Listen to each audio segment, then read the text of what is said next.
बहनों, वैभव लक्ष्मी व्रत कथा शुरू हो रही है। हाथ में आखत ले लो जी। कमला बेहद सुशील और संतोषी प्रवृत्ति की स्त्री थी।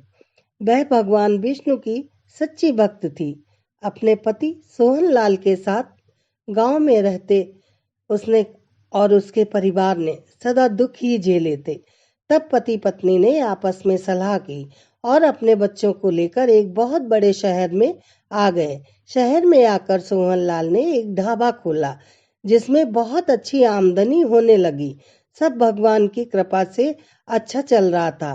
सब ठीक ठाक चलते चलते सोहन लाल की आदतें बिगड़ने लग गईं और वो लॉटरी सट्टे में पैसा लगाने लग गया। कमला अपने पति की लालची प्रवृत्ति से बहुत डरा करती थी। मौके पे मौके वे उसे समझाती रहती और कहती कि जो तुम कर रहे हो ये सही नहीं है। तो वो कहता तुम तो पागल हो। अरे इतने बड़े शहर में आकर अगर हमने कोठी बंगला ना बनाया तो धिक्कार है गांव छोड़ने पर। जब ईश्वर की कृपा होगी तो वह इसी काम में इतनी बरकत दे देगा कि हम सब कुछ बना लेंगे। कमला कहती ईश्वर क्या कृपा करेगा, कर्मवीर अपने बल पर ही ये सब प्राप्त करते हैं। सोहनलाल अहंकार भरी बातें करता तो कमला मन महसूस कर रह जाती। सोहनलाल के कदम दिन ब दिन बहकते चले गए। उसे जब भी जुए सट्टे या लॉटरी में नुकसान होता वह शराब पीकर घर आ जाता। इस प्रकार उसका ध्यान अपने धंधे की तरफ से भी हटता चला गया। जो ढाबा कल तक फायदे में चल रहा था वह धीरे धीरे नुकसान देने लगा। इसी गम में कभी कभी सोहनलाल दिन में भी शराब पीने लग गया। इस कारण उसकी दुकान पर ग्राहकों ने भी आना कम कर दिया। इस पर भी सोहनलाल को कुछ समझ नहीं आया। वह बिक्री के पैसों से जुआ या लॉटरी खेल लेता और शराब पीकर घर आ जाता। घर में पैसा देना उसने बिल्कुल बंद कर दिया। कमला पैसों का जिक्र करती तो वह काम मंदा होने का बहाना बना देता। ढाबे का सारा सामान एक दुकान से उधार आता था। जब दुकानदार को उसने जुए की लत और शराब पीने का पता चला तो उसने उधार देना बंद कर दिया। ढाबे के कारीगर भी पैसा न मिलने के कारण काम छोड़कर चले गए।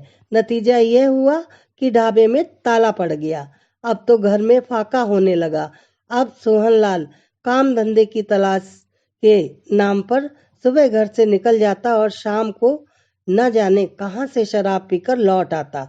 घर में दोनों मासूम बच्चे कमला भूख से बिलखते रहते। कुछ दिन तो कमला अड़ोस पड़ोस से मांगकर बच्चों का पेट किसी प्रकार भरती रही, मगर आज तो पड़ोसियों ने भी नजरें फेर लीं। आखिर कोई कब तक किसी पर दया कर सकता है। रात होने पर बच्चे भूख से बिलख बिलख कर सो गए। नशे में धुत सोहनलाल भी आकर सो गया और बेचारी कमला घर में बने मंदिर के सामने बैठी रात भर आंसू बहाती रही। उसका हृदय बार बार कह रहा था, हे नारायण जी, ये मुझे किस पाप की सजा मिल रही है। प्रभु, मेरे परिवार पर आप इस संकट को टालो। आज मेरे बच्चे भूख से बिलखते हुए ही सो गए हैं। मेरा पति पथभ्रष्ट हो चुका है। हे लक्ष्मीपति, रक्षा करो। मेरे पति को सद्बुद्धि दो। इस प्रकार विनती करते वह कब सो गई उसे स्वयं ही कुछ पता ना चला। सुबह जब उसकी आंख खुली तो देखा कि बच्चे सोए पड़े हैं। पति नहा धो रहा था। कमला से उसकी नजरें मिली तो उसने सिर झुका लिया, फिर कपड़े पहनकर खामोशी से बाहर चला गया। कमला हाथ मुंह धोकर फिर से अपने नारायण जी के मंदिर के सामने जा बैठी। चेहरा घुटनों पर टिका लिया और सोचने लगी कि क्या करूं। बच्चे उठकर नाश्ता मांगेंगे तो क्या जवाब दूंगी। तभी दरवाजे पर दस्तक हुई। सहमी हुई सी वह दरवाजे तक पहुंची और दरवाजा खोला तो एक साधु को अपने सामने खड़ा पाया। कुछ भिक्षा दे दे बेटी, साधु ने कहा। बाबा, मेरे घर में तो अन्न का एक भी दाना नहीं है। पास में एक फूटी कौड़ी तक नहीं है। आपको मैं क्या दूं? कहकर वह रो पड़ी। बेटी, तेरे घर में धन पड़ा है और तू दुखी है, साधु ने कहा। धन मेरे घर में? बाबा, आप क्यों मुझे अभागी का उपहास कर रहे हैं? मैं सच कह रहा हूँ बेटी। अपने घर की दीवार पर टंगी नारायण जी की तस्वीर के पीछे देख, वहां तेरा पुराना बटुआ पड़ा है जिसमें कुछ धन है। और सुन, यदि बच्चों को पिता से कुछ लेना हो तो उन्हें माँ को मनाना चाहिए। माँ स्वयं पिता को मना लेती है। ये ले। साधु ने अपने झोले में से एक पुस्तक निकालकर कहा, यह माँ वैभव लक्ष्मी व्रत कथा की पुस्तक है। तू माँ लक्ष्मी की शरण में चली जा। माँ तुझ पर अवश्य ही कृपा करेंगी और तेरा घर धन धान्य से भर जाएगा। माँ वैभव लक्ष्मी की पुस्तक हाथ में आते ही कमला के शरीर में जैसे नई शक्ति भर गई। वह बोली, बाबा, क्या सचमुच माँ वैभव लक्ष्मी मेरी दरिद्रता दूर कर देंगी? बेटी, जहाँ वैभव लक्ष्मी की कृपा होती है वहाँ दुख दरिद्रता ठहर नहीं पाती। तू पुस्तक में लिखी विधि के अनुसार माँ का व्रत कर, तेरा उद्धार होगा। नारायण नारायण। कमला तो अपनी सारी सुध बुध भूलकर पुस्तक के पृष्ठ पलटने लगी थी। अचानक उसके मन में आया कि यदि घर में धन है तो बाबा को खाली हाथ नहीं भेजना चाहिए। मैं अभी उन्हें कुछ देती हूँ। ऐसा सोचकर जैसे ही उसने नजरें उठाई तो अवाक रह गई। अभी क्षण भर पहले ही तो साधु बाबा उसके सामने खड़े थे, मगर अब तो वहां दूर दूर तक उनका अता पता नहीं है। मगर नारायण नारायण के शब्द अभी भी उसके कानों में गूंज रहे हैं। कमला हतप्रभ सी रह गई। तो क्या नारद जी मेरे नारायण का संदेश लेकर आए थे? जरूर यही बात है, सोचती हुई कमला तेजी से पलटकर भीतर आई और दीवार पर टंगी नारायण की तस्वीर के पीछे देखा तो सचमुच वहां उसका पुराना पर्स पड़ा था। कमला ने उसे खोलकर देखा तो उसमें 100 के 5 नोट रखे थे। खुशी के मारे उसका चेहरा दमकने लगा। एक नया उत्साह और फुर्ती आ गई उसके शरीर में। जल्दी जल्दी उसने स्नान किया और पुस्तक पढ़ने बैठ गई। पुस्तक में सबसे पहले उसने व्रत के नियम पढ़े और यह पढ़कर तो उसकी खुशी का ठिकाना ही न रहा। माँ वैभव लक्ष्मी का व्रत शुक्रवार से आरंभ किया जाता है। यह संयोग ही था कि उस दिन शुक्रवार ही था। उसने स्नानादि से निवृत्त होकर नारायण जी के सामने ही संकल्प लिया कि वह माँ वैभव लक्ष्मी के 21 व्रत करेगी। उसके बाद वह बाजार गई और खाने पीने व पूजा का सामान लेकर आई।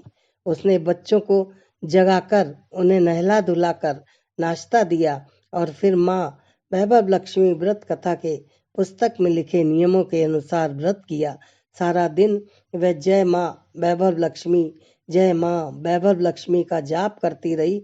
शाम के समय उसने विधिवत माँ का पूजन किया और प्रार्थना की, हे माँ, नारायण की आज्ञा से मैंने आज से आपकी शरण ली है।